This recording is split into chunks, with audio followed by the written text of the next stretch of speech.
Update muna nga tayo sa mundo ng basketball sa Gilas Pilipinas. Ang SBP nakikipag-ugnayan na sa FIBA dahil sa tumitinding sigalot sa pagitan ng Iran at ng Israel. Ngunit bago nga tayo magpatuloy, huwag kalimutang mag-like, subscribe, pakipindot na rin ang notification bell para updated ka sa susunod kong i-upload. Nakikipag-ugnay na nga ang SBP sa FIBA dahil nga sa matinding sigalot sa pagitan ng Iran at ng Israel.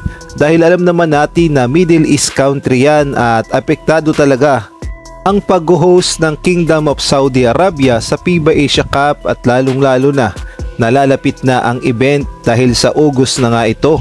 At kung ating titignan ng mapa ay halos dikit lang talaga ang Iran sa Kingdom of Saudi Arabia at gayon na rin ng Israel.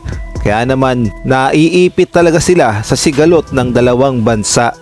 Kaya naman ayon nga sa report ng Spin.ph, ang SBP at ang Gilas Pilipinas ay naghihintay na lamang ng posibleng announcement ng FIBA kung change venue ba o baka naman cancel na ang FIBA Asia Cup. At malamang sa malamang ay mag-withdraw ang Iran dahil nga sa nangyayaring gera sa kanilang bansa. At ang mas pinalala pa ay nakialam na ang Amerika. Kaya naman lalong tumindi ang gera. At kung kayo naman ang tatanungin, sa tingin nyo, change venue na ba para matuloy lang ang FIBA Asia Cup o baka naman cancel na at ituloy na lang sa 2026? Maaari kayong magbigay ng komento sa comment section.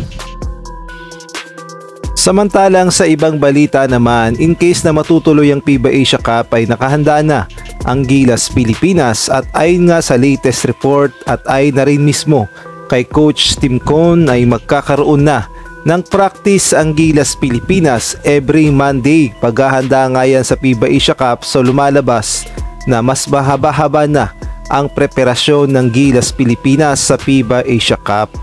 At ayon na rin nga yan sa report ng Spin.ph na ang Gilas Pilipinas ay magsiset na ng practice every Monday. So lumalabas na mas mahaba na ang preparasyon ng Gilas Pilipinas compared noon sa naunang report na 9 days lang ang magiging practice ng Gilas.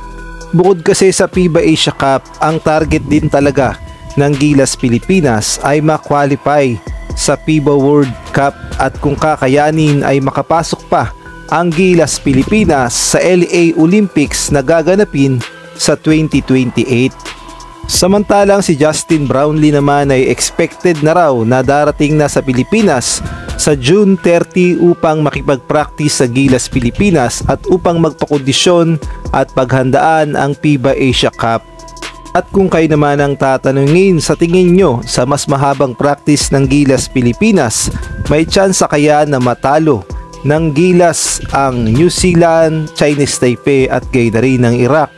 Maaari kayo magbigay ng komento sa comment section.